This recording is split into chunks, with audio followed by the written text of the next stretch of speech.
Hi all, welcome to X and Y class 5. അപ്പോൾ നിങ്ങൾ thumbnail കണ്ടതുപോലെ തന്നെ എങ്ങനെയാണ് ഒരാൾ ടോപ്പർ ആവുന്നത്, അല്ലെങ്കിൽ നിങ്ങളുടെ ക്ലാസ്സിൽ നിങ്ങൾക്ക് എങ്ങനെ ടോപ്പർ ആവാം.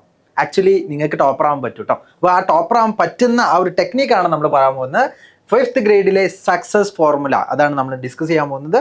Smart way to become a topper. ഒരു ടോപ്പർ ആവാൻ വേണ്ടിയിട്ട് നമ്മൾ എന്തൊക്കെയാണ് ചെയ്യേണ്ടത്, സിമ്പിളായിട്ട് നിങ്ങൾക്ക് ചെയ്യാൻ പറ്റുന്ന കുറച്ച് കാര്യങ്ങളാണ് നമ്മൾ ഡിസ്കസ് ചെയ്യാൻ പോകുന്നത്. സോ നമുക്ക് എന്ത് ചെയ്യാം, നമുക്ക് തുടങ്ങാം. സോ നമുക്ക് നോക്കുന്ന സമയത്ത് എന്താണ് സീക്രട്ട്, പലപ്പോഴും നമ്മൾ കേട്ടിട്ടുണ്ട് ഇതൊരു മാജിക് ആണോ, ഒരു ടോപ്പർ ആവുക എന്നുള്ളത് ഒരു മാജിക് ആണോ. ആക്ച്വലി ഇത് മാജിക് അല്ല. നമ്മൾ എപ്പോഴും പറയാറുള്ളത് most students think toppers are born with super brains. ഇതൊരു മിത്താണ്. ശരിക്കും എല്ലാവർക്കും നല്ലൊരു ബ്രെയിനോട് കൂടി ജനിച്ചിട്ടുള്ള ആൾക്കാർക്ക് മാത്രമേ ടോപ്പർ ആവാൻ പറ്റുള്ളൂ എന്നാണ് പലപ്പോഴും നമ്മൾ ചിന്തിക്കുന്നത് അല്ലേ. ഒരു തെറ്റായിട്ടുള്ളൊരു ധാരണയാണ്. ആക്ച്വലി ദ ട്രൂത്ത് എന്താണ്, toppers don't just study hard, they study smart. അവർ ജസ്റ്റ് സ്റ്റഡി ചെയ്യുന്നത് ഹാർഡായിട്ടുള്ള സ്റ്റഡി അല്ല, അത് സ്മാർട്ടായിട്ടുള്ള ഒരു സ്റ്റഡി ടെക്നിക്കായിരിക്കും ടോപ്പേഴ്സിന് ഉണ്ടായിരിക്കുക. It is about having a system, not just reading the same page for hours. ഒരേ പേജ് തന്നെ ഒരുപാട് തവണ വായിക്കുന്നതിനെക്കാളും എത്രയോ ബെറ്റർ ആയിട്ട് നമുക്ക് എന്ത് ചെയ്യാൻ പറ്റും, നമ്മുടെ സ്റ്റഡി പാറ്റേൺ നമുക്ക് ഈസിലി നമുക്ക് സ്റ്റഡി ഷെഡ്യൂളൊക്കെ നമുക്ക് എന്ത് ചെയ്യാൻ പറ്റും, ചേഞ്ച് ചെയ്യാൻ പറ്റും. ആ ഒരു ടെക്നിക്കാണ് നമ്മൾ നോക്കാൻ പോകുന്നത്. സോ നമുക്ക് എന്താണ് സ്മാർട്ടായിട്ടുള്ള way to become a topper, ഒരു ടോപ്പർ ആവാൻ വേണ്ടിയിട്ട് നമ്മൾ ചെയ്യേണ്ട സ്മാർട്ടായിട്ടുള്ള വേകൾ ഏതൊക്കെയാണ് നമുക്ക് നോക്കാം. സോ ദ സ്മാർട്ട് ഫോർമുല, ഇതാണ് സ്മാർട്ട് ഫോർമുല എന്ന് പറയുന്നത്. എസ് എന്ന് പറയുന്നത് ഷെഡ്യൂൾ, നമുക്കൊരു ഷെഡ്യൂൾ ഉണ്ടായിരിക്കണം. എം എന്ന് പറയുന്നത് നമ്മൾ അതിൽ എന്തെങ്കിലും കാര്യത്തിൽ മാസ്റ്റർ ആയിരിക്കണം. അതുപോലെ തന്നെ ആക്റ്റീവ് ആയിരിക്കണം. നമ്മൾ പഠിക്കുന്ന സമയത്ത് എപ്പോഴും എന്തായിരിക്കണം, ആക്റ്റീവ്നെസ് വേണം. അതുപോലെ തന്നെ റിവൈസ്, നമ്മൾ എന്ത് ചെയ്യണം, ആക്റ്റീവ്ലി നമ്മൾ എന്ത് ചെയ്തുകൊണ്ടിരിക്കണം, റിവൈസ് ചെയ്തുകൊണ്ടിരിക്കണം. നമ്മൾ പലപ്പോഴും നമുക്ക് എന്ത് ചെയ്യും, മറന്നു പോകാൻ ചാൻസ് ഉണ്ട്. അപ്പം നമ്മൾ റിവിഷൻ എന്ത് ചെയ്യാം, ഇൻക്രീസ് ചെയ്യാൻ പറ്റണം. പിന്നെ അതുപോലെ തന്നെ നമ്മൾ എന്ത് ചെയ്യണം, ഒരു സെൽഫ് കെയർ അല്ലെങ്കിൽ ടേക്ക് കെയർ ചെയ്യണം. നമ്മളൊരു സെൽഫായിട്ട് നമ്മൾ എന്ത് ചെയ്യണം, നമ്മുടെ ബോഡീനെ നമ്മൾ കെയർ ചെയ്യുകയും ചെയ്യണം. സോ ഈ കാര്യങ്ങൾ നമ്മുടെ ലൈഫിൽ നമ്മൾ ഇൻക്ലൂഡ് ചെയ്തിട്ടുണ്ടെങ്കിൽ നമുക്ക് ഈസിലി എന്ത് ചെയ്യാൻ പറ്റും, നമുക്കും ടോപ്പർ ആവാൻ പറ്റും. സോ എസ് വെച്ചിട്ട് നമുക്ക് സ്റ്റാർട്ട് ചെയ്യാം. സോ സ്മാർട്ട് ഫോർമുലയുടെ എസ് വെച്ചിട്ടാണ് നമ്മൾ സ്റ്റാർട്ട് ചെയ്യുന്നത്. എസ് എന്ന് പറയുന്നത് ഷെഡ്യൂളാണ്, നമ്മൾ ഓൾറെഡി പറഞ്ഞു.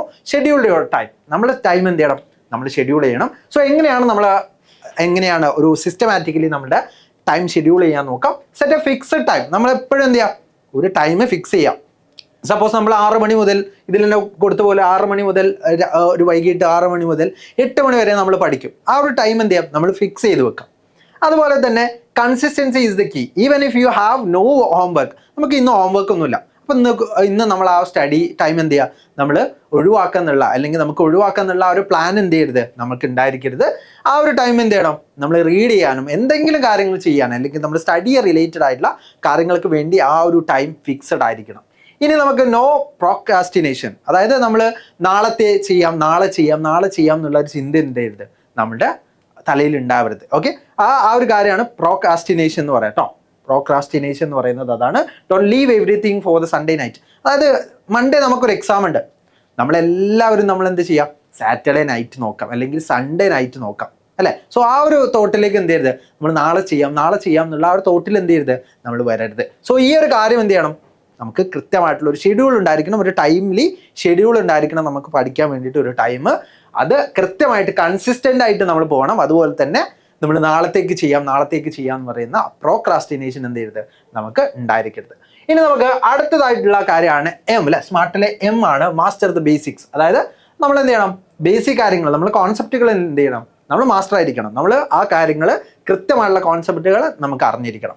Active listening, 80% of learning happens in the classroom. Listen to the teacher. അതായത് നമ്മൾ ക്ലാസ്സിലൊക്കെ ടീച്ചർ ഇപ്പം ക്ലാസ് എടുക്കുന്ന സമയത്ത് നമ്മൾ പല സ്ഥലത്ത് നോക്കിക്കൊണ്ടിരിക്കുന്ന, നമ്മളൊരു സ്കൂൾ ഗാർഡനിൽ എന്തെങ്കിലും ഒരു ബട്ടർഫ്ലൈ വന്നാലോ അങ്ങനെയുള്ള കാര്യങ്ങളൊക്കെ വന്നു കഴിഞ്ഞാൽ നമ്മൾ എന്ത് ചെയ്യും, അവിടേക്കായിരിക്കും നമ്മുടെ ശ്രദ്ധ. ആ ശ്രദ്ധ ഒരിക്കലും എന്ത് ചെയ്യരുത്, അങ്ങനെയുള്ള ഒരു ശ്രദ്ധയിലേക്ക് നമ്മൾ പോരുത്. നമ്മൾ ആക്റ്റീവ്ലി എന്ത് ചെയ്യണം, ലിസൺ ചെയ്യണം. നമ്മൾ ലിസൺ ചെയ്യുമ്പോഴേ നമ്മൾ എന്താണ്, ഒരു പഠിക്കുകയാണ് അല്ലേ, നമ്മളൊരു പഠിക്കുന്ന കാര്യമാണ്. അപ്പോൾ നമ്മൾ ടീച്ചർ പറയുന്ന സമയത്ത് എന്ത് ചെയ്യുക, നമ്മൾ ആക്റ്റീവ്ലി എന്ത് ചെയ്യുക, ലിസൺ ചെയ്യാൻ ശ്രമിക്കുക. പലപ്പോഴും നമുക്ക് ലിസൺ ചെയ്യാനുള്ള ഒരു അറ്റൻഷൻ സ്പാനൊക്കെ കുറവായിരിക്കും, പക്ഷെ എന്ത് ചെയ്യണം, നമ്മൾ ലിസൺ ചെയ്യാൻ ശ്രമിക്കാം. Okay, so active listening, 80% of the learning happens in the ലിസണിങ്ങിൽ 80% എന്ത് ചെയ്യുന്നുണ്ട്, നടക്കുന്നുണ്ട്. ഇനി ആസ്ക് വൈ. ടീച്ചറോട് നിങ്ങൾക്ക് എന്തെങ്കിലും കാര്യം മനസ്സിലായിട്ടില്ലെങ്കിൽ നിങ്ങൾ ഒട്ടും പേടിക്കാതെ തന്നെ നിങ്ങൾ എന്ത് ചെയ്യണം, ടീച്ചറോട് ചോദിക്കാൻ ശ്രമിക്കണം. എന്താണ് ഈ ഒരു കാര്യം, ലൈക്ക് ഇപ്പോൾ ഫോട്ടോസിന്തസിസോ അങ്ങനെയുള്ള സിമ്പിൾ ആയിട്ടുള്ള എന്തെങ്കിലും പ്രോസസ്സ് ആണെങ്കിൽ എന്തിനാണ് ഇത്, ഈ കാര്യങ്ങളൊക്കെ എന്ത് ചെയ്യുക, ടീച്ചറോട് ചോദിച്ചു കൊണ്ടിരിക്കുക. ഇനി റണ്ണിങ് നോട്ട്സ്. അപ്പോൾ നമ്മൾ ടീച്ചർ പറയുന്ന സമയത്ത് തന്നെ നമുക്ക് എന്ത് ചെയ്യാൻ പറ്റണം, നമുക്ക് ചെറിയ രീതിയിൽ എന്ത് ചെയ്യണം, നമ്മളുടെ ആയിട്ടുള്ള രീതിയിൽ ലെക്ചർ നോട്ട്സ്, അതായത് ടീച്ചർ പറയുന്ന കാര്യങ്ങൾ എന്ത് ചെയ്യാം, ജസ്റ്റ് നോട്ട് ഡൗൺ ചെയ്താൽ നമുക്ക് മനസ്സിലാവുന്ന രീതിയിൽ ജസ്റ്റ് നോട്ട് ഡൗൺ ചെയ്ത് വെക്കാം. അതെന്തിനാണ്, നമുക്ക് ഇനി പിന്നീട് നമുക്ക് മറന്നു പോലെ നമ്മൾ ക്ലാസ്സിൽ കേട്ട കാര്യങ്ങളൊക്കെ മറന്നു പോകാൻ ചാൻസ് ഉണ്ട്. സോ ആ കാര്യങ്ങൾ നമുക്ക് വീണ്ടും ഓർത്തെടുക്കാൻ നമുക്ക് എന്ത് ചെയ്യും, നമുക്ക് ഈ ഒരു നോട്ട്സ് ഉണ്ടായതുകൊണ്ട് തന്നെ നമുക്ക് എന്ത് ചെയ്യാൻ പറ്റും, പെട്ടെന്ന് റിവൈസ് ചെയ്തെടുക്കാൻ നമുക്ക് ഈസിലി പറ്റും. ഇനി clear doubts, don't carry doubts home. അതായത് നമ്മളെ വീടുകളിലേക്ക് എന്ത് ചെയ്യരുത്, ഡൗട്ടുകളായിട്ട് വരരുത്. ഡൗട്ട് എന്ത് ചെയ്യണം, സ്കൂളിൽ നിന്ന് തന്നെ എന്ത് ചെയ്യാം, നമ്മളെ ഡൗട്ടുകളൊക്കെ ക്ലിയർ ചെയ്യണം. Clear dum immediately with your teacher. നിങ്ങൾ ടീച്ചറായിട്ട് എന്ത് ചെയ്യണം, ഇമ്മീഡിയറ്റ്ലി നിങ്ങളുടെ ഡൗട്ട് എന്ത് ചെയ്യണം, ക്ലിയർ ചെയ്യണം. ഈ ഒരു കാര്യമാണ് നമ്മൾ മേജർലി നമ്മളെ കോൺസെപ്റ്റുകളിൽ നമ്മൾ മാസ്റ്റർ ചെയ്യാൻ വേണ്ടിയിട്ട്, അല്ലെങ്കിൽ നമ്മൾ ബേസിക്കുകളിൽ നമ്മൾ മാസ്റ്റർ ചെയ്യാൻ വേണ്ടിയിട്ട് നമ്മൾ ചെയ്യേണ്ടത്. ഇങ്ങനെ ചെയ്ത് കഴിഞ്ഞാൽ നമുക്ക് എന്ത് ചെയ്യാൻ പറ്റും, ആ ഒരു കോൺസെപ്റ്റ് നമുക്ക് എന്ത് ചെയ്യാൻ പറ്റും, ലെവൽ ചെയ്യാൻ പറ്റും. നമ്മൾ ആദ്യം ഷെഡ്യൂൾ ചെയ്തു, പിന്നെ നമ്മൾ കോൺസെപ്റ്റിൽ മാസ്റ്ററായി. ദെൻ നമ്മൾ ചെയ്യേണ്ടത് ആക്റ്റീവ് ലേണിംഗ് ആണ്. ആക്റ്റീവ് ലേണിംഗ് എന്ന് പറഞ്ഞാൽ എന്താ, വെറും പഠിച്ചുകൊണ്ടിരിക്കുകയല്ല, നമ്മൾ ബ്രെയിൻ എന്ത് ചെയ്യണം, കുറച്ച് നമ്മൾ ടൈം കൊടുക്കണം. സോ നമ്മൾ ആക്റ്റീവ്ലി ലേൺ ചെയ്യണം. ആക്റ്റീവ്ലി ലേൺ ചെയ്യാൻ വേണ്ടിയിട്ട് ചെയ്യാൻ പറ്റുന്ന ഏറ്റവും ഇമ്പോർട്ടൻ്റ് ആയിട്ടുള്ള ഒരു ടെക്നിക്കാണ് പൊമോഡോറോ ടെക്നിക്ക് എന്ന് പറയുന്നത്. 25 മിനിറ്റ് പഠിക്കാം, 5 മിനിറ്റ് റെസ്റ്റ് കൊടുക്കാം. 5 മിനിറ്റ് എന്ന് പറഞ്ഞാൽ 5 മിനിറ്റ് റെസ്റ്റ് ആണ്. അതിനുശേഷം എന്ത് ചെയ്യണം, ഈ 25 മിനിറ്റ് പിന്നെയും പഠിക്കണം. അപ്പം നമ്മൾ എന്ത് ചെയ്യണം, നമ്മളൊരു കറക്റ്റ് ടൈം കൊടുക്കണം. ഒരു 25 മിനിറ്റ് കഴിഞ്ഞ് കഴിഞ്ഞാൽ നമ്മൾ 5 മിനിറ്റ് റെസ്റ്റ് എടുക്കാൻ പാടുള്ളൂ. ഓക്കെ, സോ ഈ ഒരു റെസ്റ്റ് കഴിഞ്ഞിട്ട് നമ്മൾ എന്ത് ചെയ്യണം, നമ്മൾ വീണ്ടും സ്റ്റാർട്ട് ചെയ്യുന്ന സമയത്ത് നമ്മൾ നേരത്തെ പറഞ്ഞ പോലെ തന്നെ എന്ത് ചെയ്യണം, ഒന്ന് റിവൈസ് ചെയ്ത് നോക്കാം. നമ്മൾ മുൻപത്തെ 25 മിനിറ്റിൽ അല്ലെങ്കിൽ 25 മിനിറ്റ്സിൽ എന്താണ് പഠിച്ചത് അതൊന്ന് ജസ്റ്റ് റീകോൾ ചെയ്ത് നോക്കാം. അപ്പോൾ ആ കാര്യം ചെയ്യാം. അതാണ് പൊമോഡോറോ ടെക്നിക്ക് എന്ന് പറയുന്നത്. ഇനി നമുക്ക് ഈസിലി മനസ്സിലാവുന്ന പല കാര്യങ്ങളും ഉണ്ട് അല്ലേ. ലൈക്ക് നമുക്ക് ഫോട്ടോസിന്തസിസ് ആണെങ്കിൽ, ഫോട്ടോസിന്തസിസ് പ്ലാന്റ്സിലാണ് നടക്കുന്നത്. പ്ലാന്റ്സിൽ എവിടെയാണ് നടക്കുന്നത്, ലീവ്സിലാണ് നടക്കുന്നത്. സോ ലീവ്സിൽ എന്താണ് ഉണ്ടാക്കുന്നത്, അവിടെ ഗ്ലൂക്കോസ് ആണ് ഉണ്ടാക്കുന്നത്, അല്ലെങ്കിൽ ഫുഡാണ് ഉണ്ടാക്കുന്നത്. സോ അതൊക്കെ നമുക്ക് എന്ത് ചെയ്യാൻ പറ്റും, ഒരു മൈൻഡ് മാപ്പ് പോലെ ക്രിയേറ്റ് ചെയ്യാൻ പറ്റും. സോ ഈ മൈൻഡ് മാപ്പ് എന്ത് ചെയ്യാം, നമുക്ക് ക്രിയേറ്റ് ചെയ്യാൻ പറ്റണം. ഇനി അതേപോലെ തന്നെ നമുക്ക് ഏറ്റവും ബെസ്റ്റ് ആയിട്ടുള്ള മെത്തേഡാണ് നമ്മൾ പഠിക്കുന്ന സമയത്ത് ടീച്ച് ചെയ്യുക അല്ലെ. നമ്മൾ ഒരു കാര്യം പഠിച്ചിട്ടുണ്ട്, ആ കാര്യം നമ്മൾ കറക്റ്റ് ആണോ അല്ലേ. അപ്പോൾ അങ്ങനെയുള്ള കാര്യങ്ങളൊക്കെ നമുക്ക് കുറച്ചുകൂടിയും എക്സ്പ്രസ് ചെയ്യാൻ പറ്റുന്നത് ലൈക്ക് നമ്മളെ ഫ്രണ്ട്സിന് എന്ത് ചെയ്യുക, പഠിപ്പിച്ചു കൊടുക്കുക. അതേപോലെ തന്നെ ലൈക്ക് നമുക്ക് ഫ്രണ്ട്സ് ആരും ഇല്ല, നമ്മൾ വീടുകളിൽ നിൽക്കുന്ന നമുക്ക് ആരും പറഞ്ഞു കൊടുക്കാൻ ആരും ഇല്ലെങ്കിൽ, സപ്പോസ് നമ്മൾ ബോക്സിനോട് അല്ലെങ്കിൽ നമുക്കൊരു ടോയ് ഉണ്ടെങ്കിൽ ടോയിനോട് എന്ത് ചെയ്യാം, നമ്മൾ ഈ കാര്യം നമ്മൾ സ്കൂളിൽ ടീച്ചേഴ്സ് എടുക്കില്ലേ, അതേപോലെ തന്നെ എന്ത് ചെയ്യാം, നമ്മൾ എടുക്കാൻ ശ്രമിക്കാം. സോ ഈ ഒരു കാര്യം എന്ത് ചെയ്യണം, നമ്മൾ ചെയ്യണം. ഇതാണ് ആക്റ്റീവ് ലേണിംഗ് എന്ന് പറയുന്നത്. സോ ഈ ആക്റ്റീവായിട്ട് എന്ത് ചെയ്യാം, ലേൺ ചെയ്യണം. ജസ്റ്റ് നമ്മൾ വെറുതെ ഇങ്ങനെ വായിച്ചുകൊണ്ടിരിക്കുകയല്ല, നമ്മൾ എന്ത് ചെയ്യണം, നമ്മളത് പഠിപ്പിക്കാൻ ശ്രമിക്കണം. അതുപോലെ തന്നെ നമ്മൾ അതിൻ്റെ ബേസിക് കാര്യങ്ങൾ നമ്മൾ ഒരു മൈൻഡ് മാപ്പ് പോലെ ക്രിയേറ്റ് ചെയ്യാൻ പറ്റണം. അതുപോലെ തന്നെ വെറും ഇരുന്ന് പഠിക്കുക എന്നുള്ളതല്ല. പൊമോഡോറോ ടെക്നിക്ക് 25 മിനിറ്റ് പഠിക്കുക, 5 മിനിറ്റ് ബ്രേക്ക് കൊടുക്കുക, വീണ്ടും 25 മിനിറ്റ് പഠിക്കുക, 5 മിനിറ്റ് ബ്രേക്ക് കൊടുക്കുക.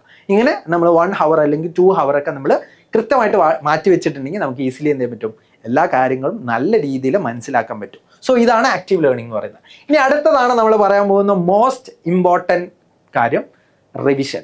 So revision, power of revision ആണ് 6 എന്ന് പറഞ്ഞ് നമ്മൾ സ്മാർട്ട് ടെക്നിക്കിൽ നമ്പർ പറഞ്ഞുള്ളത്. സോ നമുക്ക് നോക്കാം. ഇവിടെ ഒരു ഗ്രാഫാണ് കൊടുത്തിട്ടുള്ളത്. ഗ്രാഫിൽ നമ്മൾ നോക്കാം, ഡേ 1 ഒരാൾക്ക് ഇത്രത്തോളം അറിയാം, പക്ഷെ അയാൾ റിവിഷൻ ചെയ്യാണ്ട് പോകുന്ന സമയത്തുള്ള ഒരു ഗ്രാഫാണ് കൊടുത്തിട്ടുള്ളത്. ഡേ 7 ആകുമ്പോൾ അയാൾക്ക് ഒട്ടും ഒരു കാര്യത്തിനെ കുറിച്ചും, ഡേ 1 പഠിച്ച ഒരു കാര്യത്തിനെ കുറിച്ചും അയാൾക്ക് അറിയില്ല.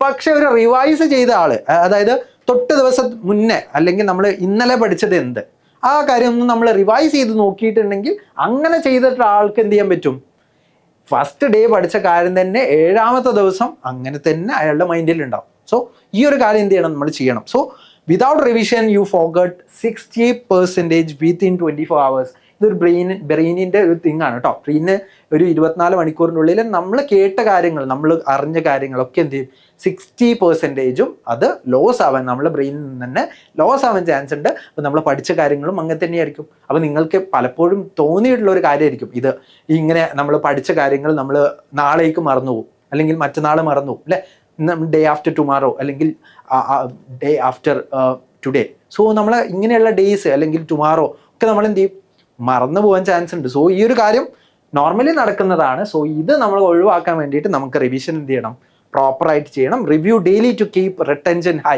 അതായത് നമ്മളെ മൈൻഡിൽ അല്ലെങ്കിൽ ബ്രെയിനിൽ റീറ്റെയിൻ ചെയ്യാൻ വേണ്ടിയിട്ട്, നമ്മളെ മെമ്മറിയിൽ ഈ കാര്യങ്ങളെല്ലാം സ്റ്റോർഡ് ആയിട്ട് റീറ്റെയിൻ ചെയ്യാൻ വേണ്ടിയിട്ട് നമ്മൾ എന്ത് ചെയ്യണം, കൃത്യമായിട്ട് നമ്മൾ എന്ത് ചെയ്യണം, അത് നമ്മൾ റിവൈസ് ചെയ്ത് നോക്കണം. ഓരോ ഡേയും എന്ത് ചെയ്യണം, ഇങ്ങനെ റിവിഷൻ ചെയ്തു കൊണ്ടിരിക്കണം.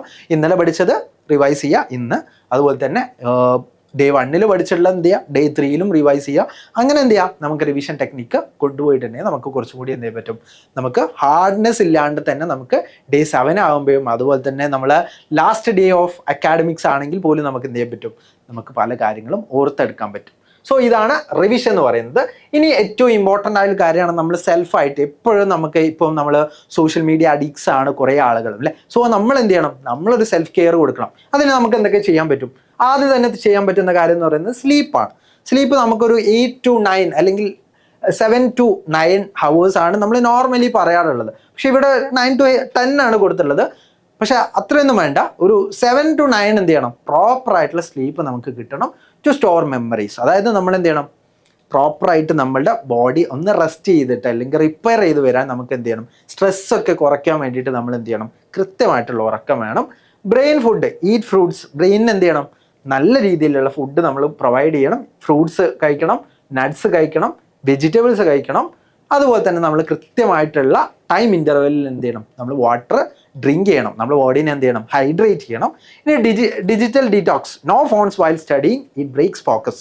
അതായത് നമ്മൾ എന്ത് ചെയ്യരുത്, നമ്മുടെ പഠനത്തിൻ്റെ സമയത്ത് നമ്മൾ മൊബൈൽ നമ്മളെ തൊട്ടടുത്ത് ഉണ്ടാവാൻ പാടില്ല. കാരണം അതെന്താണ്, അത് നമ്മളുടെ സ്റ്റഡീൻ്റെ ഫോക്കസിനെ എന്ത് ചെയ്യും, അത് സ്റ്റഡീൻ്റെ ഫോക്കസിനെ ആ കാര്യങ്ങൾ ബ്രേക്ക് ചെയ്യും എന്നാണ് പറയുന്നത് അല്ലേ, ബ്രേക്ക് ചെയ്യും. സോ ആ ഒരു കാര്യം എന്ത് ചെയ്യണം, നമ്മൾ കൃത്യമായിട്ട് നോക്കണം.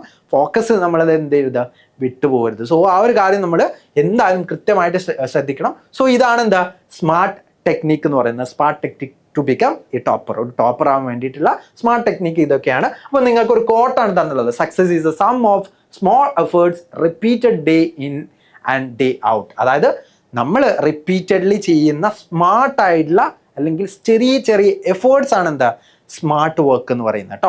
അതായത് നമ്മൾ സക്സസ് എന്ന് പറയുന്നത്, നമ്മളുടെ വിജയം എന്ന് പറയുന്നത് സ്മോൾ എഫേർട്സ് ആണ്. നമ്മൾ ഓരോ ദിവസവും ചെയ്യുന്ന സ്മോൾ എഫേർട്സ്, നമ്മൾ വീട്ടിന് പുറത്തും വീട്ടിനകത്തും ഒക്കെ ചെയ്യുന്ന സ്മോൾ എഫേർട്സ് ആണ് എന്ത് ചെയ്യുന്നത്, നമ്മൾ ലാസ്റ്റ് ഡേയിൽ നമ്മളൊരു സക്സസ്സിലേക്ക് എത്തിക്കുന്നത്. സോ നിങ്ങൾക്ക് എല്ലാവർക്കും ഈ വീഡിയോ കണ്ടുകൊണ്ടിരിക്കുന്ന എല്ലാവർക്കും ഒരു സക്സസ് കിട്ടട്ടെ എന്ന് ആശംസിക്കുന്നു. സോ ഇതാണ് നമ്മൾ മേജർലി നമ്മൾ പറഞ്ഞുള്ളത്. സോ നിങ്ങൾ ഇങ്ങനെയൊക്കെ ചെയ്തിട്ടുണ്ടെങ്കിൽ നിങ്ങൾക്ക് എന്ത് ചെയ്യാൻ പറ്റും, നല്ല രീതിയിൽ നിങ്ങൾക്ക് ടോപ്പർ ആവാൻ പറ്റും. നിങ്ങളുടെ ക്ലാസ് റൂമുകളിൽ, നിങ്ങളുടെ ക്ലാസ്സുകളിലൊക്കെ ടോപ്പറായിട്ടുള്ളവരും ഇങ്ങനെയുള്ള കാര്യങ്ങളൊക്കെ ചെയ്തിട്ടാണ് അവർ ടോപ്പർ ആവുന്നത്. സോ നമ്മൾ ഒട്ടും എന്ത് ചെയ്യരുത്, നമ്മളെ ടൈമും കാര്യങ്ങളൊന്നും വേസ്റ്റ് ചെയ്യരുത്. നമ്മൾ ഇങ്ങനെയുള്ള കാര്യങ്ങളിൽ ഫോക്കസ്ഡ് ആയിരിക്കണം. നമ്മൾ വലിയൊരു എയിമിലേക്കാണ് നമ്മൾ പോയിക്കൊണ്ടിരിക്കുന്നത്. സോ ആ ഒരു വലിയ എയിം നമുക്ക് ഓരോരുത്തർക്കും ഡിഫറെൻ്റ് ആയിട്ടുള്ള എയിമുകളായിരിക്കും, ഡിഫറെൻ്റ് ആയിട്ടുള്ള ഗോളുകളായിരിക്കും. സോ അതിലേക്കൊക്കെ നമുക്ക് എത്താൻ വേണ്ടിയിട്ട് ഇങ്ങനെയുള്ള സ്മോൾ എഫേർട്സ് നമ്മൾ എന്ത് ചെയ്യണം, നമ്മൾ കൈവരിക്കണം. നമ്മൾ അങ്ങനെ ചെയ്താൽ മാത്രമേ നമുക്ക് എന്ത് ചെയ്യാൻ പറ്റുള്ളൂ, നല്ല രീതിയിൽ റിസൾട്ട് കിട്ടുള്ളൂ. സോ ആ ഒരു കാര്യം നിങ്ങൾ എന്ത് ചെയ്യുക, ശ്രദ്ധിക്കുക. അതുപോലെ തന്നെ നിങ്ങൾക്ക് എന്തെങ്കിലും നമ്മൾ പറഞ്ഞിട്ടുള്ള കാര്യങ്ങളിൽ എന്തെങ്കിലും ഡൗട്ട്സോ കാര്യങ്ങളൊക്കെ ഉണ്ടെങ്കിൽ, അല്ലെങ്കിൽ ഇതല്ലാതെ വേറെ ഏതെങ്കിലും ടെക്നിക്കുകൾ നിങ്ങൾ യൂസ് ചെയ്യുന്നുണ്ടെങ്കിലും നിങ്ങൾ എന്ത് ചെയ്യുക, കമൻറ്റ് ഡൗൺ ചെയ്യുക. അതുപോലെ തന്നെ നിങ്ങളുടെ ഫ്രണ്ട്സിന്, അതായത് നിങ്ങൾ ടോപ്പർ ആവാൻ ആഗ്രഹിക്കുന്ന നിങ്ങളുടെ ഫ്രണ്ട്സിന് കൂടി എന്ത് ചെയ്യുക, ഈ വീഡിയോസ് എല്ലാം ഷെയർ ചെയ്ത് കൊടുക്കുക. അതുപോലെ തന്നെ നിങ്ങൾ ചാനൽ സബ്സ്ക്രൈബ് ചെയ്യുക. ഇങ്ങനെയുള്ള ഒരുപാട് കണ്ടൻസ് നമ്മൾ ചാനലിൽ വരുന്നതായിരിക്കും. സോ നമുക്ക് നെക്സ്റ്റ് വീഡിയോയിൽ കാണാം. So thank you.